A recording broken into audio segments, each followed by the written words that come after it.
the Donald Trump administration had signed a deal with the Taliban in 2020. The deal basically stated that America would withdraw from Afghanistan in by May 2021. So once Biden came into the presidency, he basically continued with that deal, but extended the deadline to August 2021. That's what we saw. Everything really came to a head in August. That's when the American troops were to officially be withdrawn from Afghanistan. And recently, there were some hearings with some generals. General Milley was including in those hearings too, where his view at the moment, at that time when they were looking at withdrawing from Afghanistan in August, was that if the troop levels were to go under 2,500, so 2,500 troops, then we could see the fall of Kabul happen pretty quickly, right? He was like, we need to stay at around 2,500 so that we could kind of keep some operations going without having what we just saw happen. Now that has been a contested point because Joe Biden has said that nobody had ever talked to him about keeping 2,500 troops. And when it came to the hearings, General Milley, like his own standard is always like, I'm not gonna say what me and the president talked about exactly, but I will say my personal view was that we should have 2,500 residual forces in Afghanistan. Now, what exactly happened, we'll never truly know. But if you have the main General Milley saying that was his view, you can kind of assume that he told that to Joe Biden, but also in a sense, Joe Biden at that moment was like, we need to get the ball rolling. Like you can see by his press conferences that he was like, we could have waited, I don't know how much longer with keeping American troops in there, like whether it was today, tomorrow, in 5 years, the issue wouldn't have changed. That's according to Joe Biden. But what we saw in August was complete horror. Like the first images I saw was people clinging from, the big C-130 airplane. Like that, those were scenes that I did not think I would be seeing, especially at that time. And you can tell by how the generals were talking as well, and people in the Biden administration, nobody expected Kabul to fall that quickly to the Taliban. Yeah, so as you're saying, like no one expected Kabul to fall as quickly as it did. That was obviously a failure of U.S. intelligence, and like there are some statements made by the President Joe Biden earlier in the year that were reflecting, some, you know, confidence from the part of the U.S. saying that, like the capital was going to fall, that, that was not something that they were envisioning, but the situation changed quickly. But, it's something that happened, if you looked at the whole country, you'd have, you could have seen the pattern. The Taliban was taking over a lot of regions in the country, and and obviously the Afghan military was ill prepared. It was it was there was systemic corruption in that military, and in just the Afghanis uh, government, with, like, if you look at Ghani's the President Ghani's administration, there's a lot of allegations of corruptions, and you would hear about, um, transfer of wealth outside of the country and that kind of thing, so uh, although it wasn't, nobody knew how fast it was going to happen, like I don't think that was like the most important point. Like I feel like one of the failure of the media in covering this story is that they focused a lot on what happened at the end, the withdrawal of the troops, rather than focusing on the situation in the country and what was happening in the months prior to the withdrawal. Like the suffering of Afghan people didn't begin, like in August 2021. Like if you I feel like for any rational person, you must ask ask yourself what exactly was the point of the U.S. presence in that country, especially since the reason of the invasion was that it was to go find bin Laden, and bin Laden has been dead for a decade now. So like, what exactly was the U.S. military trying to accomplish in that country? And and bin Laden was out of that, moved out of that country a while before he was killed by the U.S. military in 2020 in 2011.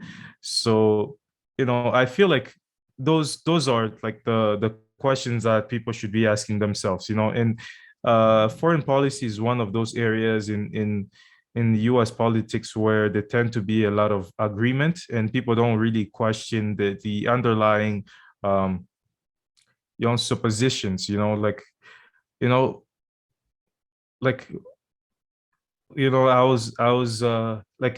I was really struck by how people are just like wanted to blame Joe Biden on the withdrawal, but never wanted to look at the past 20 years, and it was a lot of those same people who were making the decisions who were on TV, and berating the current administration, but they never took responsibility for what was happening in the country. Like, I I remember reading an article when all of this was happening. I was trying to find it in preparation for this episode, but I couldn't find it. But it was basically talking about the other, because like we often hear about the women's rights, the of the rights of women in Afghanistan, but that article was kind of talking about the other women in Afghanistan, the women in rural areas, not the women who are like in the capital or the biggest cities, like the women who are actually suffering from poverty, who are suffering from violence and just deaths in their families, like, you know, all of that was happening under you know, that was the status quo. So let's not act as if the status quo was ideal, like, for example, the whole question about whether keeping 2,500 troops would have helped Kabul, like the Afghan military not to well, to keep control of Kabul, like, sure, but what's the bigger question there? Like, is it more important to just have control of one city and keep on fighting and being engaged in a civil war where like there would be more fatalities, and with like being in a war where nobody knows exactly what like the foreign powers, namely the US and its allies, are trying to accomplish. Like, if you asked, I'm pretty sure if you asked, you ran a poll and asked the like the average American, what was the goal of the war in Afghanistan in the past decade? What goals have the US been trying to accomplish? Like, nobody would know exactly. Like, I feel like it would, like, a really, really small minority would know exactly what the US is trying to accomplish there. So, like, just to come back on my major point is that we must not just look at those. Obviously those images were shocking, and like, that's not something you wish for, but at the same time we have to look at the bigger picture. More people are dying, like in Afghanistan, because of poverty, because of corruption. And the Afghan military, it wasn't like it was it was a corrupt institution, and it tortured people, and all of that behind the backing of the US. So we can't just kind of act as if the status quo was ideal. Hmm. Yeah, because what you saw over the course of the war in Afghanistan is that the goalpost was shifting every few years. At first, it started, we're there, because we want to catch Osama bin Laden. Okay, that happens, and then after what's so why are we still there? Okay, now we're there for counterinsurgency. Okay, fine, we're there for counterinsurgency. After that, what happens? we're there for now. You kind of see rumblings of we're there for nation building. So is it Osama bin Laden, nation building, or counterinsurgency, or is it all of it together, or is it none of these three options and it's something else that Because I know a lot of people have theories about other reasons why we could be there, but it was so crazy because I've watched some documentaries about certain soldiers that have been down there, and some of them weren't even born like where 9/11 had happened. Like the troops that were getting sent to Afghanistan were getting younger and younger, and you start to wonder like why exactly are they there? What battles exactly are they fighting? And the rationale a lot of these soldiers would tell themselves is like, at the end of the day, I'm fighting for the guy next to me. It wasn't more so like, oh, I'm fighting for this grander goal. I'm fighting more for the guy next to me, because at some point the war, to many soldiers, which I've watched in documentaries, at some point though the war kind of became like they didn't really know what was the point of still being there. And these are soldiers that are in Afghanistan. We're not here in Afghanistan. We're back home and we're watching from the outside. So if people that are sent there still can't really see why they're still there, like, can you imagine how like Americans back home feel? Like just watching their soldiers going there and dying. Like, what is the point of us still being in Afghanistan? And I remember a lot of people started comparing the current evacuation of Afghanistan to the fall of Saigon in Vietnam, because that question, a reporter had asked Biden that question before everything came to its head in Afghanistan. They asked Biden, "Will we be seeing helicopters on top of roofs, evacuating U.S. personnel?" And then Biden was like, "Nah, it's not even remotely the same. This won't happen."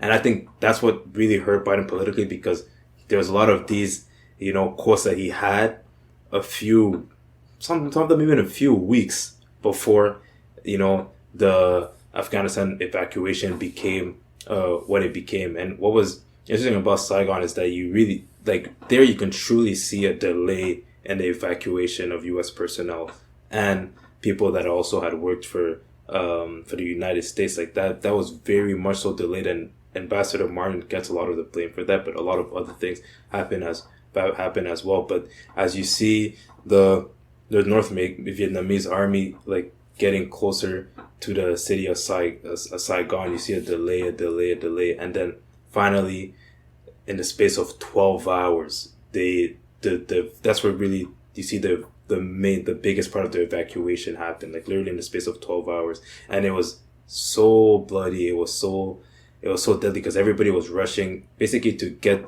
to the embassy to get a flight on a helicopter that would then bring you to an aircraft carrier. And what's interesting is that U.S. troops had already evacuated Saigon maybe, I think, 2 years prior to the fall of Saigon. So the troops were already out. When I talk about the fall of Saigon, it's more about when the U.S. basically evacuated its embassy. That's more because that was a sign that, okay, there is no way, like, if I want to get out of Vietnam, this is my last opportunity. So you saw a lot of Vietnamese rush to the embassy trying to get in.